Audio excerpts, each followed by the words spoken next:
Warning, the following podcast contains coarse language and spoilers for the film and the title of the podcast. Now playing movie reviews in 20 Qs. Hello, you goddamn fantastic people, and welcome to the podcast Movie Reviews in 20 Qs, the show where we review a movie by asking 20 weird and wonderful questions about it. I am your host, Sam, and I am joined this week by the Ginger Princess. Stacey, how you going? I'm great, thanks, Sam. Super excited to be here. I love how you say that every time. Yeah, Me too. I wonder if it's ever serious. I wonder if any of them are ever legitimate. I think it used to be. I wouldn't wonder too hard. The truth is coming out. And the other person joining me is Liz. How are you going, Liz? Hey, I am good, thank you. I couldn't be more excited to be. No, I can't steal Stacey's answer. That feels Yes, you bad. can. Anyway, guys, the film that we are here to discuss is 1917, directed by Sam Mendes. Came out 2 years ago in 2019. Had either of you guys seen it? I know you hadn't. No, I hadn't seen it. But This will shock you, Sam, but I No, it haven't won't. seen it. it will not shock me, Liz. No, I hadn't seen it. I don't actually tend to watch war movies that much generally, so no. That's a shame. That's a shame. We'll get into a little bit more of a discussion on it soon. If you guys aren't planning on watching this film, here's a quick plot for you. Two soldiers are assigned to the task of delivering a critical message to another battalion. They risk their lives for the job in order to prevent them from stepping right into a deadly ambush. Yeah, that's about it. Do we need to explain that this is in World War One? Yep, set during World War I. That probably helps. Yeah, we probably should mention that. Again, but this is the thing. I feel like most people have already seen this and that are going to be listening to this. guess. So. And frankly, you could probably work it out from the title of the film. Yeah, if you can remember what the title of the film is. Yeah. Listeners, Right, literally Stace? 2 seconds before we started recording, Stacey goes, what's the name of this movie again? I was like, 1912, 1914. No, that's not right. Well, you know, it's there's only 1992. 5 or so years it could be because it's World exactly. War One. So therefore, you're like, oh, it's one of those. Yeah. Exactly. Now, looking at the reviews for this film, 8.3 out of 10 on IMDb, 89% on Rotten Tomatoes, and 78% on Metacritic. So those are some pretty damn high scores. Even Metacritic, which usually slumps a little bit, is actually quite high. But enough from that. I want to see what these guys think, given that you guys have kept your cards very close to your chest and haven't told me anything about how you feel about this film. I'm really looking forward to this. So we'll get into our questions. We start with 10 that can be applied to any film. We then move into 3 personal questions before finishing on a Patreon question or a listener question. And this week it's a Patreon question. The one we always start with, the compliment sandwich, which is one thing good, one thing bad, and one thing good about this film. Unless we hate it, then we give it one thing bad, one thing good, and one thing bad. Stacey, why don't you lead us off? And then give us a score out of 10,000 photos. Okay. I think that the first good thing is that the story was engaging. Much like Liz, I don't tend to watch war movies that much, but this seemed like a really personal story in amongst the setting of a war, which was really intriguing. It was hard for me to think of a bad thing, actually. So my bad thing is I just think it sucks that Blake had to die. Oh, Yeah. That was bad. Aw. That was really sad. It was. And the final good thing is that it was very beautiful to watch. Very good cinematography. Yeah, shit yeah. Roger Deakins is like the cinematographer for this. Top of his game. Fucking amazing. Won an Oscar for it. Spoiler alert for a later question of Liz's. As a score out of 10,000 photographs?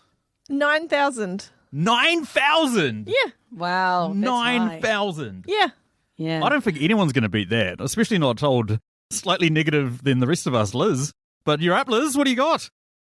I'm allowed to be negative if I want. I think I bring a nice dose of realism and cynicism and just general anger and disappointment and loathing. And anyway, I think you need to talk to someone, Liz. So I will start out with a compliment that I felt had a relatively simple storyline, which was quite nice. Like a lot of war films that I have seen quite often can get quite complex or convoluted, and it's hard to sort of follow all the stuff that's going on. This was pretty straightforward, which I liked. The next thing is a bad thing. Like Stacey, though, I did actually find it quite hard to find something bad about this film. But really, it was just like all the bodies, and they were like furniture. Like they were just this nothing disposable thing. But on the flip side, that was kind of a good thing in a way, because it meant that it was easier to watch. Like there were so many dead people in this film, and I feel like that could have been really awful. the way they just kind of dehumanized them all, it was kind of like, well, now I can sort of cope with it. I love this, listeners. If you're tuning in for a hot movie critique, first up, somebody died. Second up, a whole bunch of people died. Oh my God, it's like we watched a fucking war film, guys. Well, do you want my opinions or not? Of course I do. I'm just finding it cute. I'm finding it hilarious. There was just a lot. They didn't, you could have done it without them. For instance, the German bunkers didn't really have any. No. So I'm just saying there was a lot of dead bodies. Yes. And it was sad. You made me watch this. Let the bodies hit the floor. That's actually the song I've chosen. No. And then my final good thing was that I liked the mirroring and the sort of patterns and stuff. So like trees at the start and the end of the film. And I like that they had famous cameos at the start and the end. And there was just quite a lot of callbacks and things like that, which I thought was quite nice. Like the milk with the baby and that kind of stuff. Yeah, so I really liked all this, the symmetry. That's what I want. And so I'm going to give this a score of 8,282 photos of loved ones. Nice. That's a high score for Liz. High score for Liz. Yeah, it is. Yeah. If this was a pizza, it would be a vegetable pizza. Bringing up scrapped questions, are you, Liz? Good on you.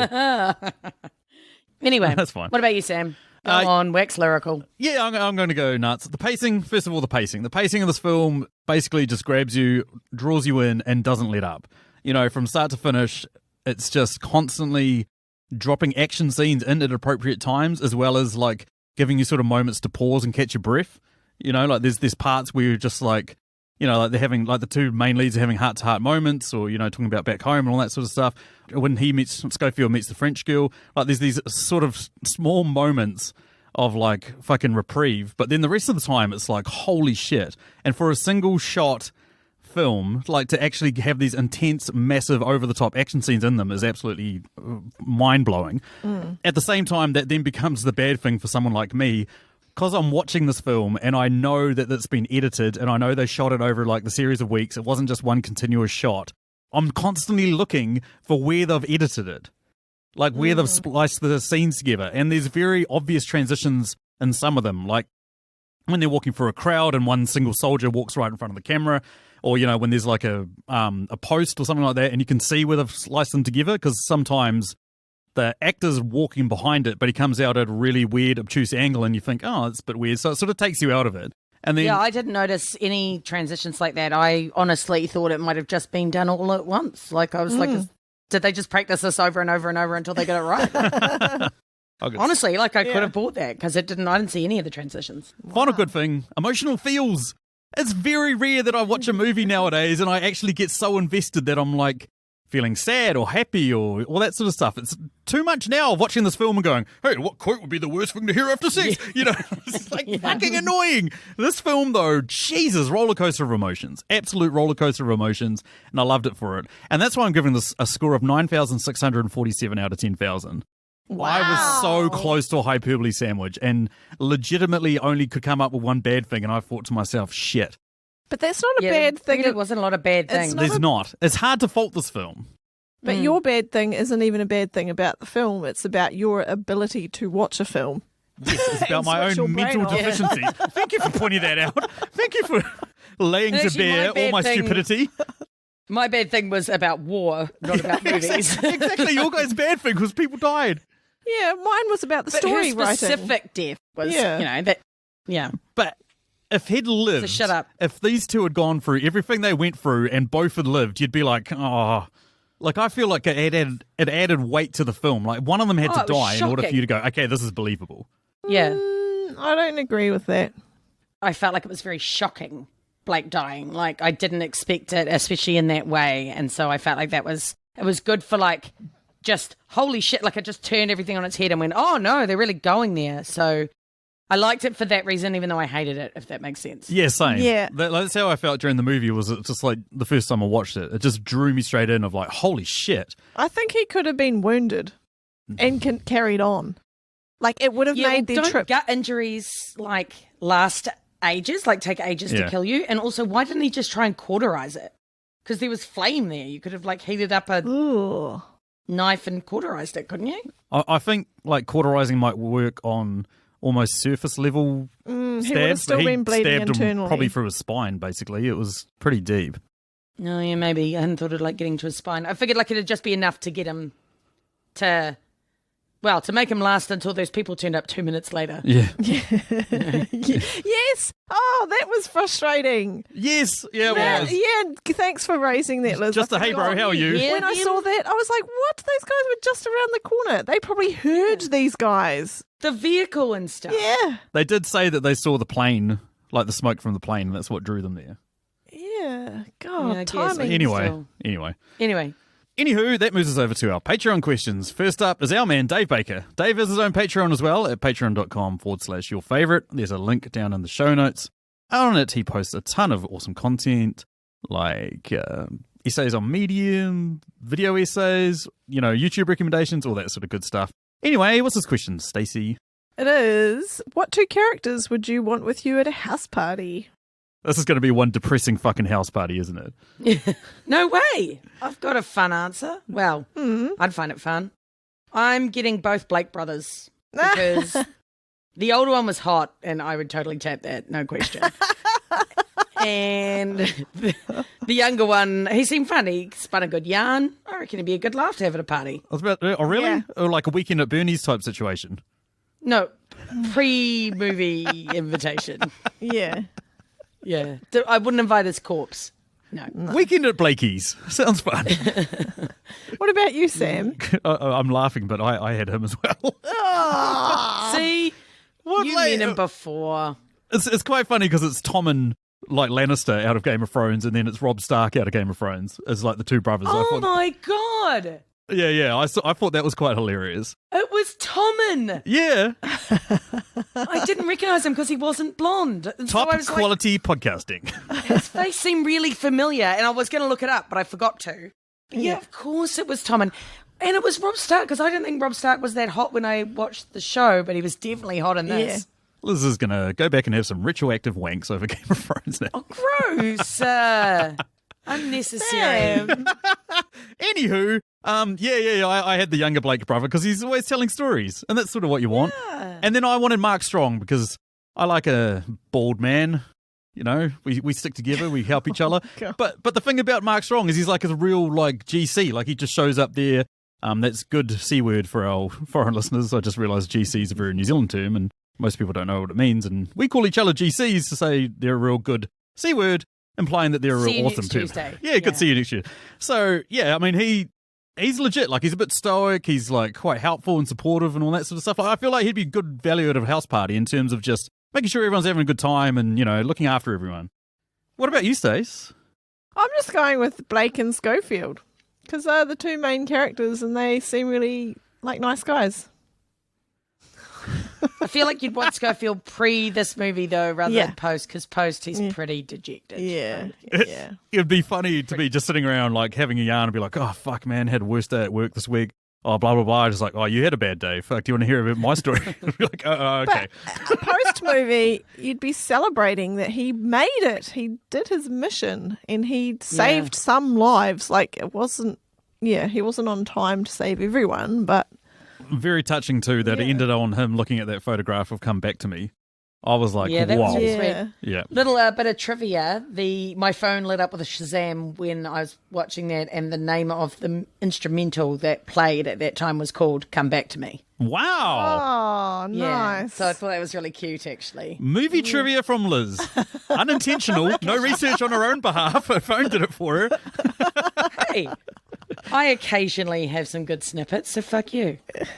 Yeah. Occasionally. If the good snippet is Once or how twice. hot Tom Hardy is, then yes, you do deliver in spades He on that. really is. I'm really good at identifying who the hot dudes are in a movie. Like That's that great. is a strong superpower of mine. Captain Ejectify. Should we get on to question 3, guys? Yes, question 3. What is it, Liz? All right. Question 3 is, a la Sixth Sense, what character could have been dead the whole time and no one knew? Got a couple of ideas for this. The one that came to mind was the German soldier that Schofield encounters after he comes out of the tower, who chases him up the street shooting at him. Oh, yeah, nice. And the reason why I went with that is because the soldier doesn't interact with anyone else, and yet when Schofield gets underground and is hanging out with the French girl, when he goes to leave the building, there's not an army of German troops running up and down trying to find him. So it's like the German soldier chased this dude and then just gave up. Didn't bother going and telling anyone about it, warning anyone. So I was like like, a ghost. maybe it's a hallucination and a ghost or something like that scared the crap out of him and made him get to that point where he needed to be. Maybe it's the baby's dad or the baby's mother is like scared him into being there so he can help support the child. Whoa. Maybe. That's deep. That's deep. He's got the milk. The baby needs the milk. It's going to last that baby a real long time, man. Curdles Like a overnight. little fucking flask, but still better than nothing. What about you, Stace? Mine's a bit different. It's not a la Sixth Sense, but Colonel Mackenzie. So the guy who's... Give her a second. Hey, the guy who... Prematurely laughed. I'm sorry. they Maybe are laughed very soon. The guy who they're supposed to be delivering the message to. What if he was dead already? And the way that the military ranks and whatnot work is like it's almost like he couldn't give the message to anyone else. Yeah. So if he had got there and Mackenzie was dead, they would have been completely screwed because he would have said, I've got a letter for Colonel Mackenzie. Oh, well, Colonel Mackenzie's dead. Too bad. You know? Return to sender. You need to turn around and go back again. And he was probably dead because the whole mission had blown up. they'd done the whole attack and exactly. Nice. Quite interesting you pointing that out is like how he goes up to that captain guy and he's like, I've got a message, and the captain guy's just freaking out, you know, in the trench. Oh! Yeah. And I was like, this is awesome filmmaking because you're so used to like stoic badasses. Yeah. Just being like, oh, fucking, and like to have that in there was just, real so people. good. Such a good film. I was thinking it'd be kind of cool if Tom Blake was dead. I don't know how you do it because he talked to him at the start, but like Schofield was sent on the message because he was cracking up after Tom's death, and they knew he'd do anything to save Tom's brother. So he kind of imagined him walking along with him, and then that was him giving up when the German fighter pilot stabbed him or whatever. I don't know. Yeah. But if I was going to go one that would work a bit better, it's in the same theme of Sam's. It would be when he's had a donk on the head, he probably has concussion, and he has that guy who yells and he puts his hand over his mouth, because I was like, why are you even trusting this guy? Why are you even taking your hand off this mouth after you've just learned that Germans will fuck you over? So that was completely imagined, that scene kind of thing. Yeah. Makes sense. Yeah. Moves us over to our next Patreon question. Comes courtesy of Dan Brennick of Netflix and Swill, a podcast that covers all things Netflix related, reviews, trailers, or news, everything you ever need to know about Netflix. Go over and check them out. They're awesome dudes. Dan's question: who is the true MVP of this film? And it can't be the main character. So sort of got to rule out Schofield, rule out Blake, maybe. Those are the two leads, really. That's a shame because, obviously the answer would be Schofield if you could answer him. Or Blake. But Blake saves him, and we know when shit starts coming down on top of him. Yeah, that's true. But you can't choose either of those. I'm going to say Colin Firth coming up with an answer to try and solve the problem of this attack that he knows isn't going to work, and he can't call them or whatever. And he's just like, right, I've got to make a hard decision here. I don't know. Yeah. If he didn't send them, then all those men more would have died. So. Good point. What about you, Stace? Yeah, okay. So when Schofield reaches the dudes in the second wave, and they're all sitting in the forest listening to a song while waiting to go out, and he kind of looks like he's just totally lost the plot, completely run out of energy, and got no hope of getting this message across. And he's so close. And then one of the soldiers turns around and says, ask him, are you all right? And then kind of they carry him and push him on his way to get the message where it needs to go. Without that guy, he could have just fallen asleep or passed out on the spot and just fallen short so close to the end. That's a good point, because he does look like he's just about to give up, really, eh? Well, not like he's given up. It's like he hasn't involuntarily given up. He's just fucking done. Physically. Shell shocked. Yeah. Completely exhausted. I mean, he's been shot, almost drowned. I wouldn't have been surprised if at that point he'd they could have actually had him die at that point or whatever, and then the guy turned around and went, you're right, mate. Oh, God, he's dead. Oh, and has he, what's on him, and gone through his thing to try and find out who he was, and then found the order from the general and delivered it himself. Holy they could have gone down that route. Shit. Yeah. That would be a fucking ending. It's but again, that kind of is back to my point about what if Colonel Mackenzie was dead. It's like it's like they didn't have that ability for someone else to help him carry the message. You know, at the end when they're like, there's no way you're going to make it, they could have bloody passed the letter down or had different... given it to a fresh person who knew what Colonel Mackenzie looked like. And someone who could run fast and, was full of beans, you know. It was just full of people going, nah, mate, you're full of shit, fuck off. You know what I mean? It's just it's like, whatever. My one's Mark Strong, like, first of all, for rescuing him after after Blake had died and sort of getting him back on his feet and, like, giving him a ride somewhere. But the crucial part is that he says to him, when you confront the Colonel, make sure other people are there. Some people just really like war or something like that, like something along those lines. Yeah. And it's they just want the fight. Yeah, they just want the fight. It's like such crucial information. And sure enough, when Benedict Cumberbatch shows up, you can just see this fucking determinism in him of like, I want to be a war hero. I want to be the guy that directed all these people to go fucking win this battle, blah, blah, blah, blah, blah, all that sort of shit. And the fact that he didn't ensure that other people were there. He was just felt fortunate that other people were there. So probably those guys. But actually, I almost disagree about that with Benedict Cumberbatch. Like, not that he didn't want to be the hero, but I think he just really wanted good news. Like, he just wanted to be able to deliver good news and do something that was purposeful and had a good outcome. Because, you know, when he was just like, I really thought this was going to be a good day. And I thought it was just really well delivered and well, you know, like I really liked that because I thought you can see him just desperate. They were just all desperate for something good. Yeah. Yeah. Exactly. So it would have been really hard to give up on that hope and go, oh, well, that's all of true. this great plan, it was going to be great. We've totally got it them on the ropes. No. Yeah. Yeah. Yeah. Anywho, making a triumphant return to the podcast, just like Stacey. What's question number 5, Stacey? How would you have incorporated Nicolas Cage into this film? It's your favourite question. You've been wanting me to do a Cageapalooza episode for ages. Don't put it out there to the listeners because they will make it happen. Now you're just bringing this question back so he can be in every film. Stacey's watched 2 Nick Cage films in the last 2 weeks, by the way. Willy's Wonderland which hated ones? it. Pig liked it. Pig, you like Pig? And Pig's good. Pig's really good. I decided I'd make him the German fighter pilot. Same. That's my answer too. Really? It was just a good opportunity for him to have like a burst of energy and insanity and whatever and then die. Yeah, just do a major dick move and then bugger off. Yeah.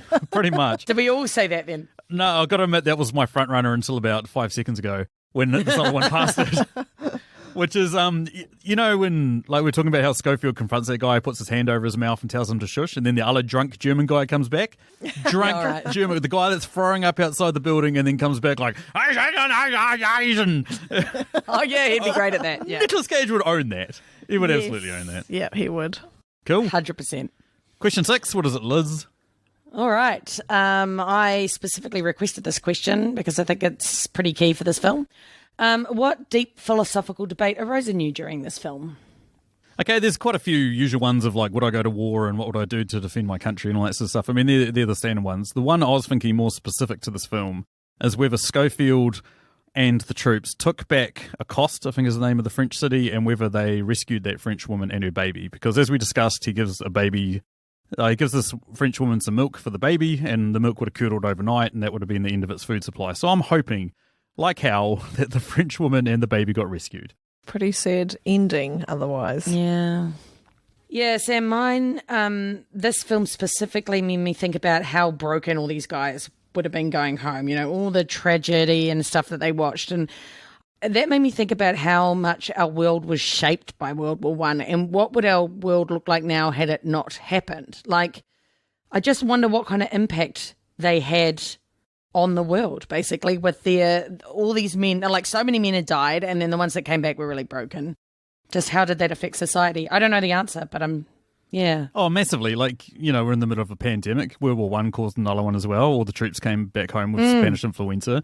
Yeah. I mean, my great-grandfather was on a boat to Gallipoli when they got turned around and sent to the Somme, and he apparently got shot at the Somme and then came home, didn't talk to anyone for 10 years and died. So, yeah. Well, yeah, exactly. They're just all fucked up. Yeah. And they were just boys. And yeah, it just would be, I wonder how it would look, both from like the sort of really tangible, practical sense, but then also just from that societal, cultural, like anthropological sense. Yeah, absolutely.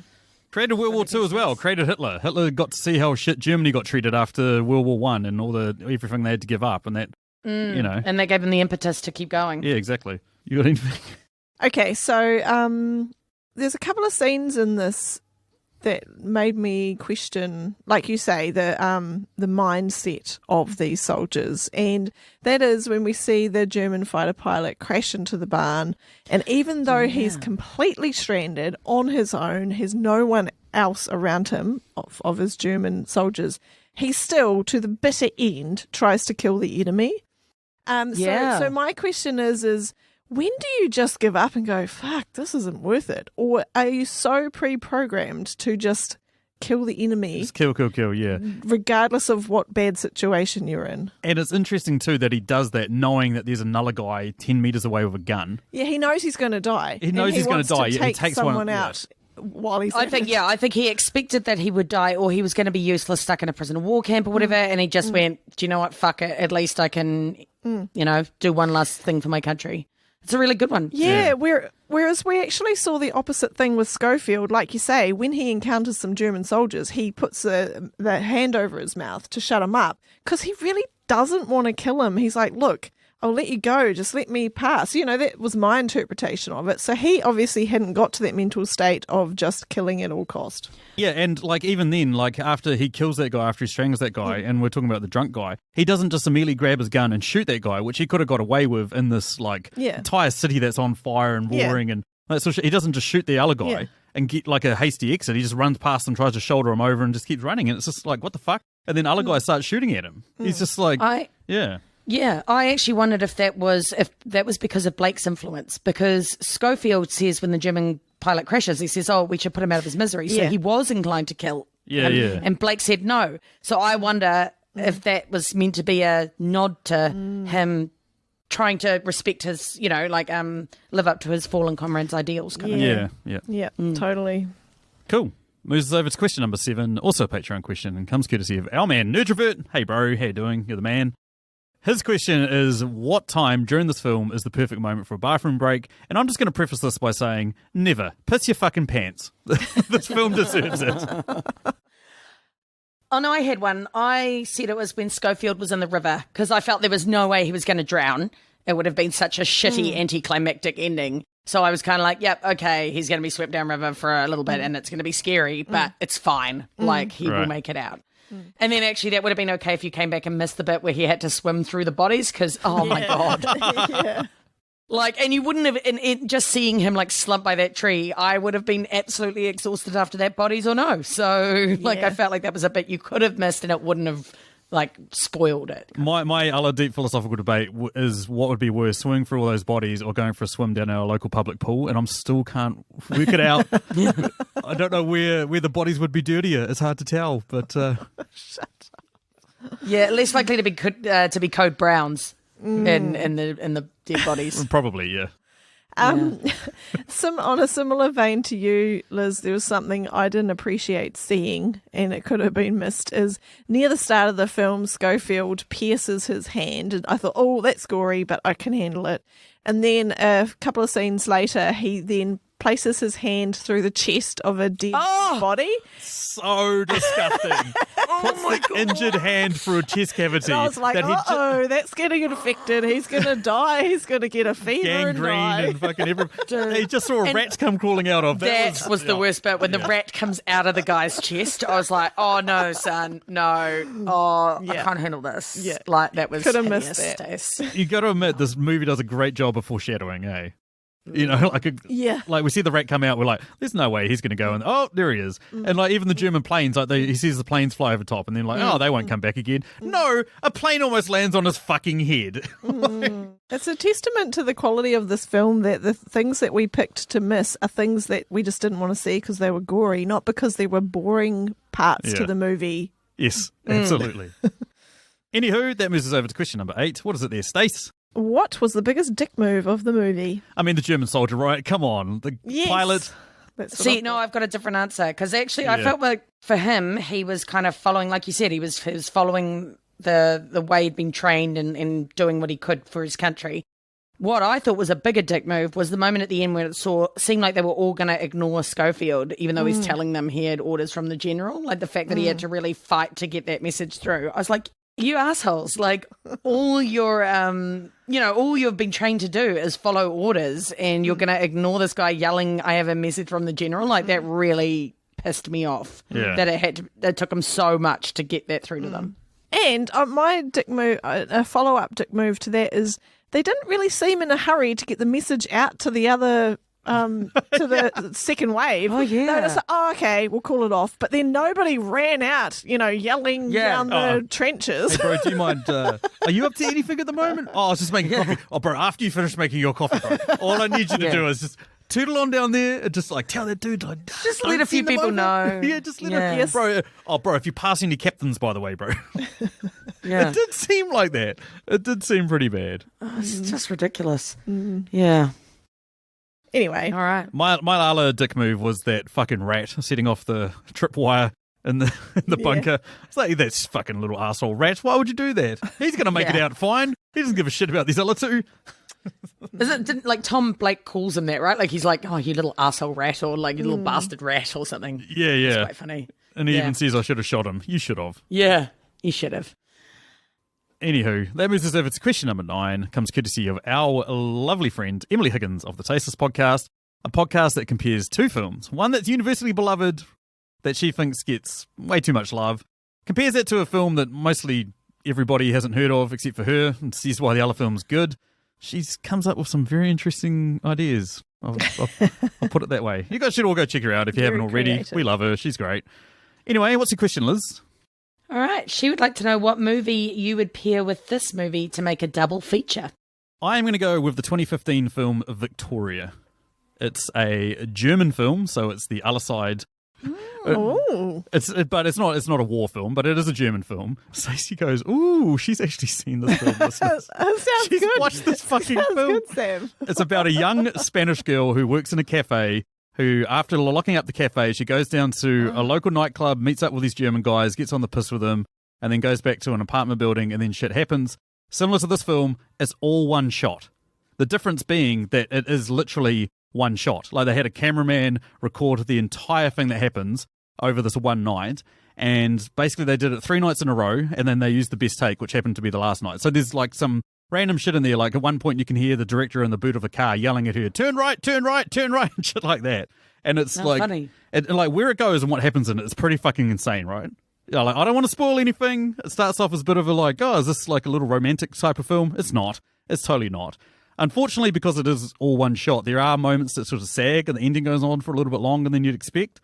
But at the same time, like, it's all improvised, and I mean, they've got a general outline of what they're doing, but all the dialogue and stuff is improvised, and it's pretty fucking intense. It is. Interesting. You should watch it, Liz. Anyone should watch it. It's really good. If you're sitting there right now going, I hate foreign films because they speak in a different language, I've got to read subtitles. Because it's a Spanish girl and a German guy, their common language is English, so they speak English the entire time. Convenient. Very convenient. lucky Aside from for when the us. German guys are talking amongst themselves, but yeah. I am going to pair this with another war film because that I like. War. What is it good for? Films. Yeah. Second World War this time. And Dunkirk. No. Yeah, no, Sam, a lot of people didn't like this film, but didn't think that it had a very good personal story, but I thought that it did. So again, I really liked it. I always paired them in my head. Like, I wasn't sure which one was which when Sam said 1917. I was like, is that the one-shot film or is that the other? Yeah, so fair enough. This will surprise you again, Sam, that I have not seen Dunkirk. It's got Tom Hardy in it. I'll watch it immediately. I also picked a war film, but mine isn't World War II. Mine is Afghanistan, which is sadly quite timely. I'm going with War Machine. It's another war movie, and it's equally depressing about a man making absurd decisions on faulty logic, but at least that one had some laughs. You know, like there was some sort of... Have you seen it? Oh, that's that Brad Pitt film, eh? Yeah, it is. I did watch it, but I don't remember much of it. Yeah, I don't remember loads of it, but I just remember it being quite absurd, and like it just was slightly more lighthearted, even though it is kind of depressing in the end. And the whole idea is that they're just doing the same old, and so the same sort of message there as well. So yeah, I felt like there was some good parallels to be made. Good answer, Liz. That moves us down to question number 10. I want Liz to read this out because she loves this question, but I hate you. but I'll do it. What was the most preposterously insane leap of logic in this film?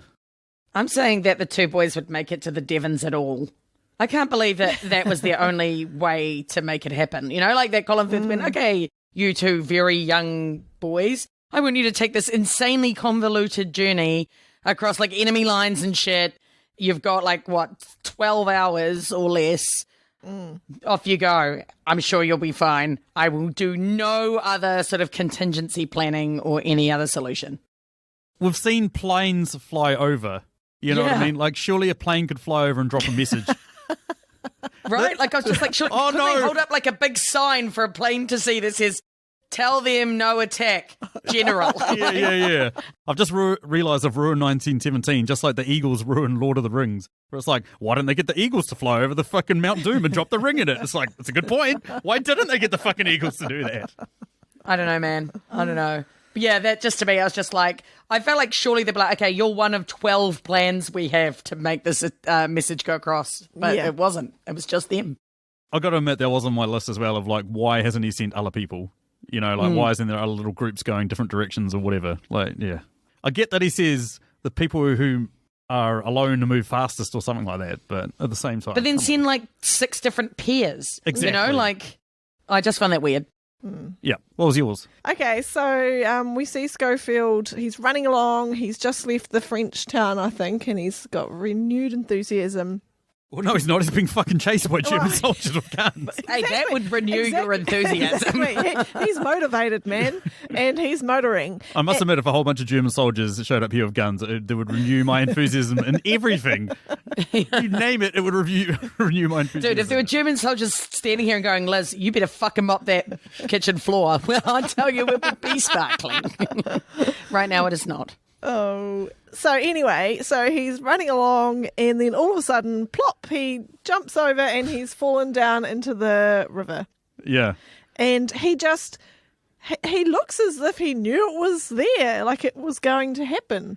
Yeah, he's got no idea where he's going because he says to the woman, how do I get to the woods? And she goes, take the river. Yeah. Southwest of here. He doesn't even know if he's running southwest. Yeah. So it's not really the most insane leap of logic for the film, but it is an insane leap for Schofield.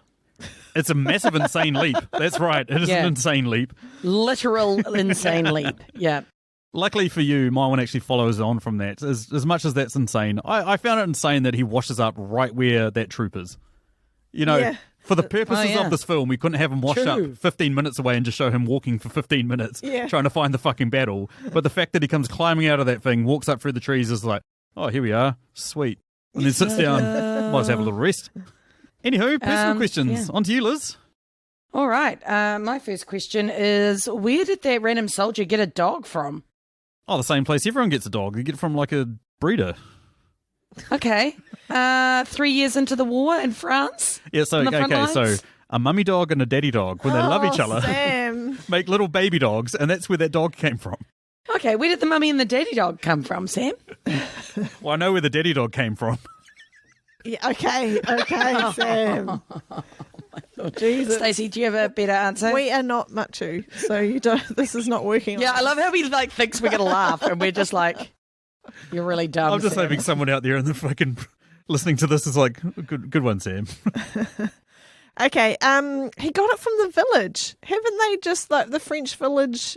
You know, everyone's fled or been whatever. And there would be random stray people's pets running around lost. Oh, that's true. So maybe he totally saved this dog. Yeah. This dog was running away from all the awfulness, and he was like, "Hey, you're a nice looking little doggy." Exactly. I actually think he's the offspring of that dog that we see where Blake dies. You know, when they show up at that little, like farm, and there's that dead dog lying there. I reckon that's that dog's offspring, and he's just done a runner. He's watched straight across. Watched his dad get murdered. We can't shoot he went just straight across the front lines and in no man's land and stuff. Exactly. And everyone's like, oh, we're not going to shoot the dog. That's a bit mean. Exactly. He's seen the Germans kill his dad, and he's like, I'm fucking out of here and joining the opposition. I'm fucking French resistance dog. That's me. Sweet. That's a cool dog.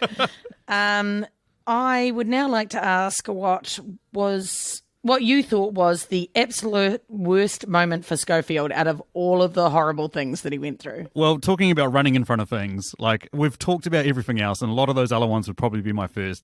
But I'm going to go with the moment where he gets up out of the trench and runs 300-400 yards or whatever through hails of German gunfire and artillery. God, yeah.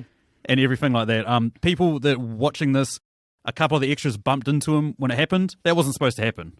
That was actually just like they had one chance at shooting this right. They had a couple of people bump into him and he gets up and keeps running. Hence why the camera actually gets a little bit further away from him than it should be, because it was already on a track to like track at the same pace and he was going to run at the same pace. And so he tries to desperately catch up. But like, fuck that. Okay, there's a part of me that thinks if I jumped up and run sideways along the front of a trench and, you know, it was doing that there'd probably be someone on the other side going, okay, that guy needs to fucking die. He's not doing it right. You know what I mean? And you draw gunfire. Well, you'd be like, why is he doing that? There's obviously something important happening there. Like, Yes. he's obviously needing to deliver an important message. Yeah, I feel like that would have been really terrifying because you know that that is an active war zone. Whereas when they went over the first time, at least they'd been told that there were no Germans. I'd still You be kind shitting of my could pants, feel like though. this, 100%. Like the bravery of having to put your head over and climb over the first time. I would have been crawling the whole way. Like, it would have been terrifying. Yeah. My thoughts are, aside from putting his hand in the chest of a dead soldier, it's got to be watching his friend die. They're on a mission together and he knows he's going to die and he's there with him. Just how incredibly impacting would that be on you? Yeah, fuck that. I also think it was the dead bodies, swimming through the dead bodies, because like that's what breaks him, right? That's the bit where he's just like, oh God, and he just has to, he's just like, okay, I'm done. He's like, oh God. It's just all of the rest. Oh, Gilly Gold. This has broken me. Like, oh. Anyway, finally, what Oscars should this film have won that it didn't? Or what did it win that it shouldn't have? And I have an opinion on this, and I will give it after you guys. It lost for Best Production Design, and I've got no idea how that happened. That's insane. Who won it instead? I'm trying to look it up. Oh.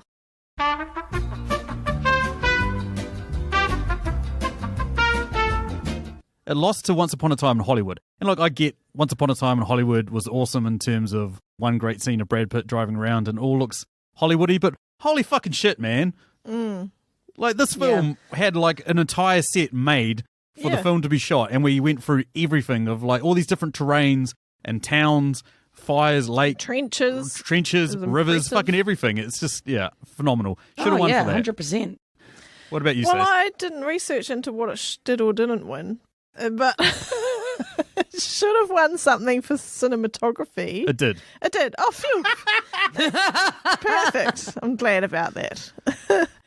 Okay, why don't you tell us your trivia, Liz? Well, this was when I thought it could have been done all at once, because I wasn't sure, because like I said, I didn't see any transitions, and I thought they must have shot quite a lot of it in like really long chunks. I just am amazed that that Schofield, the actor that played Schofield, didn't even get a nod. He didn't get a nomination for Best Actor. I mean, he really portrayed, the sense of devastation and just kept his, kept the right face on the whole time. And I was surprised he didn't even get a nomination. Yeah. I thought he was incredible. But especially because he was had he done much other acting? No, not much. recognise him. He's sort of been a bit role or, character actor in a few other things. And it's one of these things that, like, you watch him in this and then you're surprised you haven't seen him in everything since then. Yeah.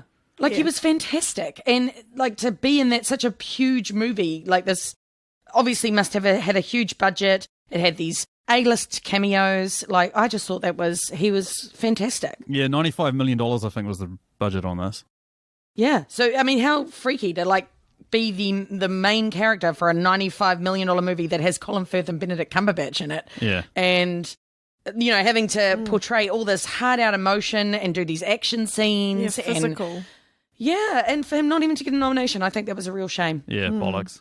Yeah, especially considering that this movie really rested on the personal side of the story. Yeah. If he journey. sucked, this movie would have sucked. If you replace him with Nikolis Cage, Yeah. Oh my God. either the best or worst film ever It's a made. totally I different can't tell. film. Oh, dear Lord. Okay, yeah, on to me. We've discussed this a little bit, but would you guys have helped that German fighter pilot? No way. Put him out of his misery? Put him out of your misery? I don't know if I could have done that.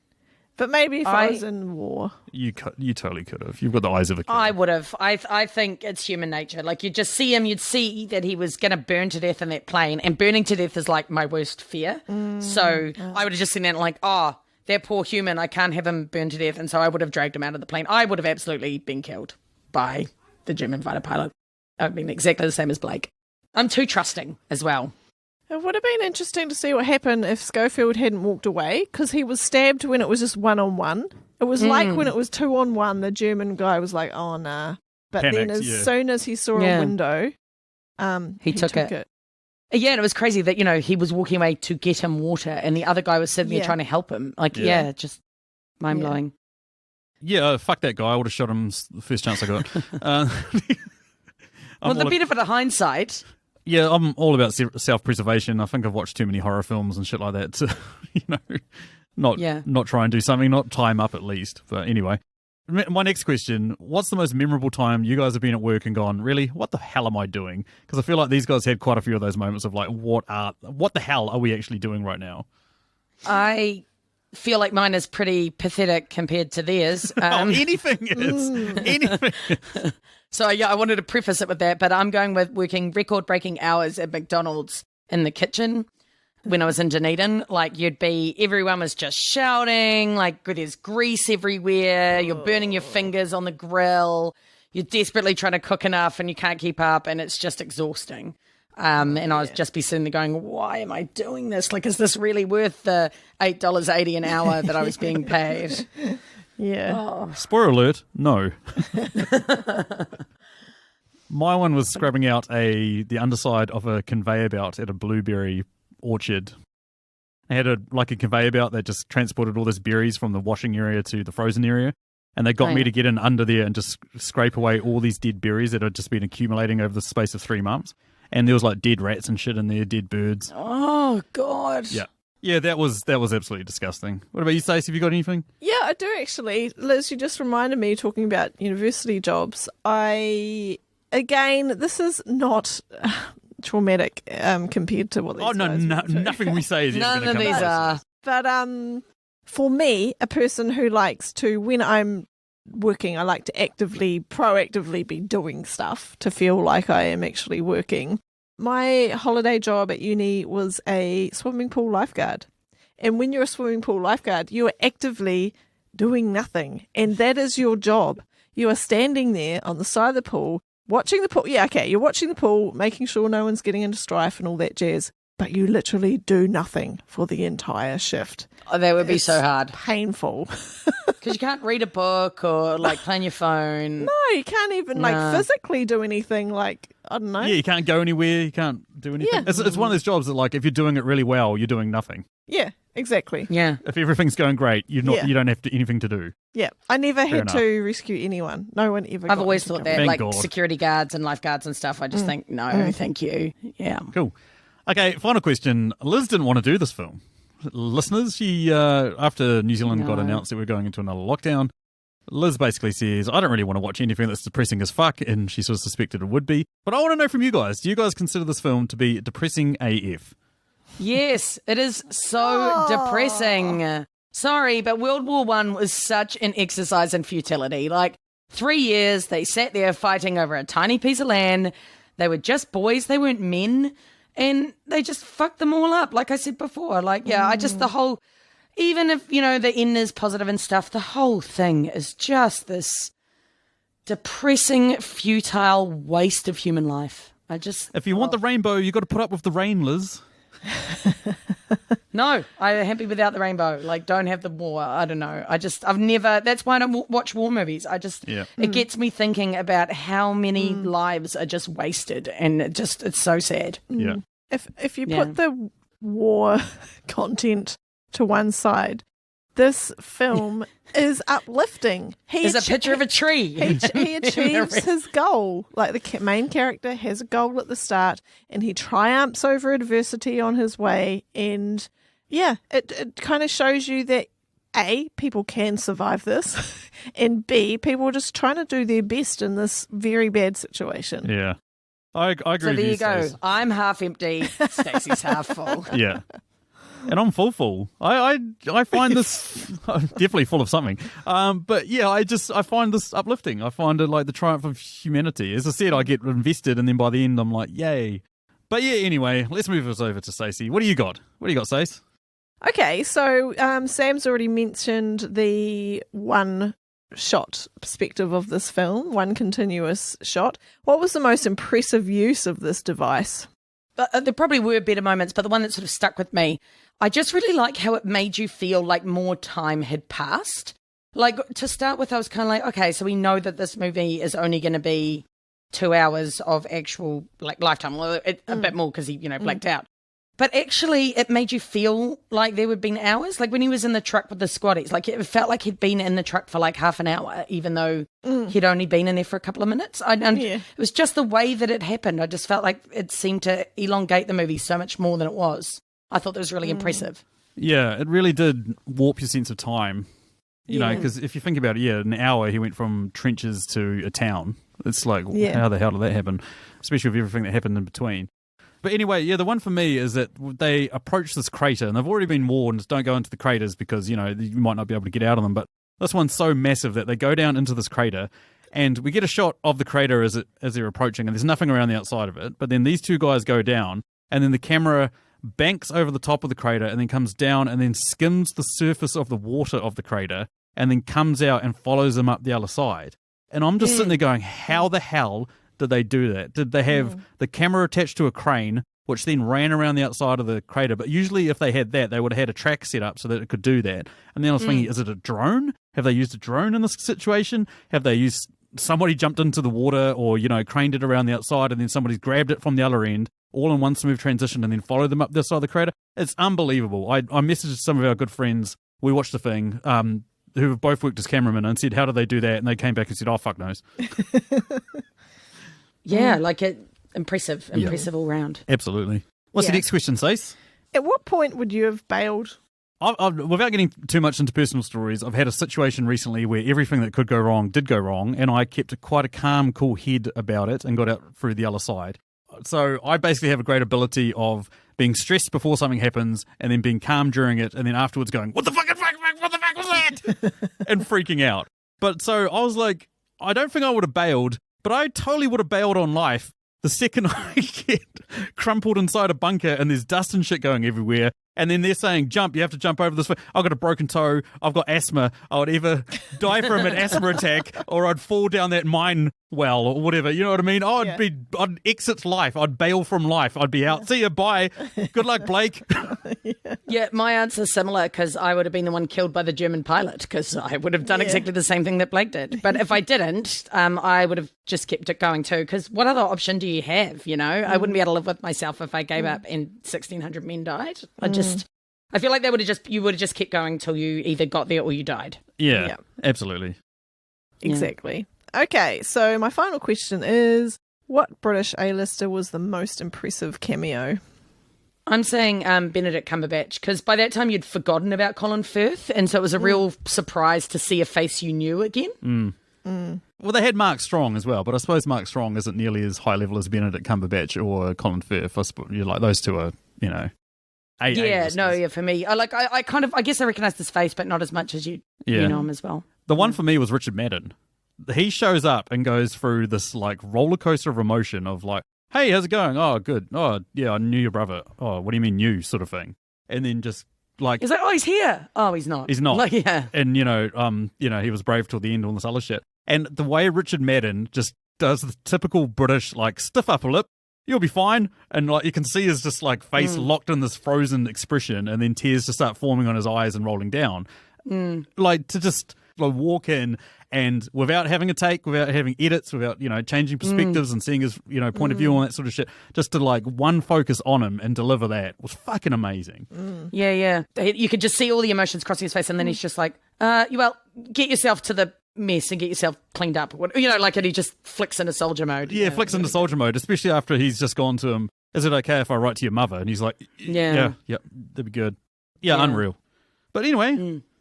That takes us to the end. That takes us to our final question. It does.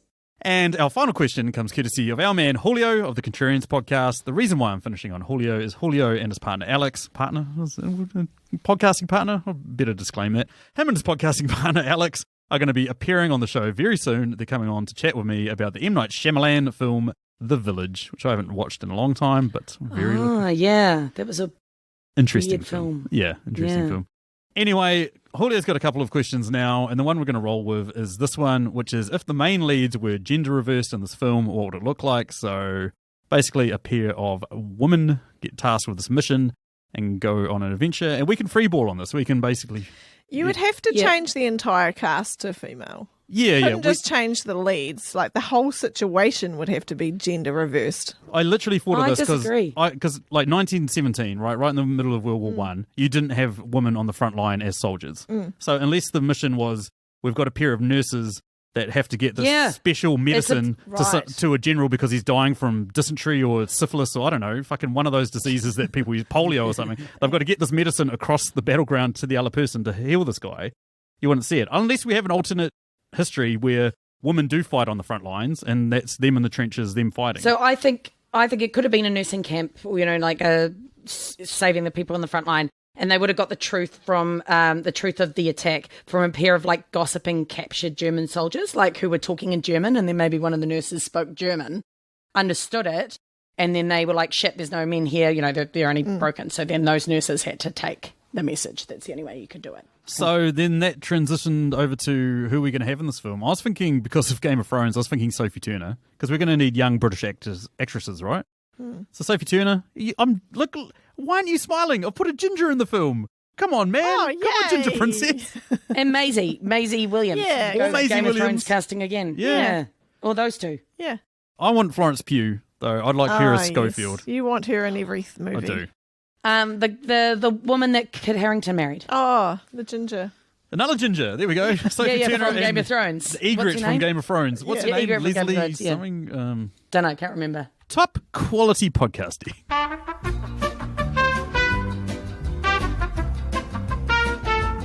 Rose Leslie. There we go. Yes, Rose Leslie. Get her in there.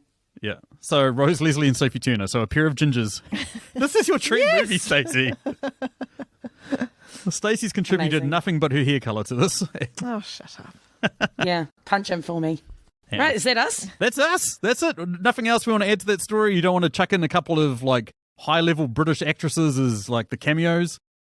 Oh, yeah. Obviously, you'll have like, not Maggie Smith. She's probably a bit too old now. Dame Judi Dench. Yes. Yeah, Judi Dench. Judi Dench is Colin Firth. Oh, Imelda Staunton. I'd have Imelda Colonel. Staunton as the colonel, the one at the end.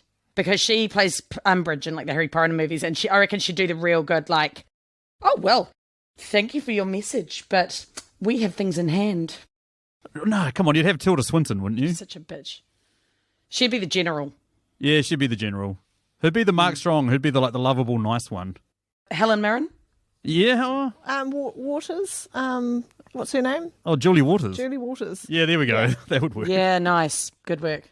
Anyway, that takes us to the end. Thank you to these two for joining me on discussing one of my favourite films from the last couple of years. It's been great. Had fun, guys? Yeah, I have had fun, actually. Yeah. Well, it was a depressing film, so that's why I was like, this is going to be a depressing conversation, but actually it wasn't too bad. Yeah, I feel like we've been humorous but respectable. Respectful. We've been something. We've been definitely been something. For sure. Anyway, thanks again to everyone that's listened. We love it. Love that you guys are tuned in to check us out. Thank you so much for that. Also, massive thanks to our Patreons for keeping the lights on. And that's pretty much it. Upcoming episodes, what's some ones to get excited about? Well, we've gone into lockdown, so all of our plans to sit around with Machu and Kahu and do Falling Down or do Men in Black have gone out the window. Or to actually go to the movies. Or to go to the movies has gone out the window, so who knows? I guess it's Zac Efron after all. No, fuck that. No, we're not going to get that desperate. It's the only resort now. Zac Efron film. No other options. No. No St. Trinians, no other options. I'm going to throw myself off a bridge before that happens, just like Schofield. Anyway, if you want to get a hold of us, you can find us on Facebook at Movie Reviews in 20Qs, or you can find us on Twitter at Movie Reviews In, or send us an email at mritqs@gmail.com.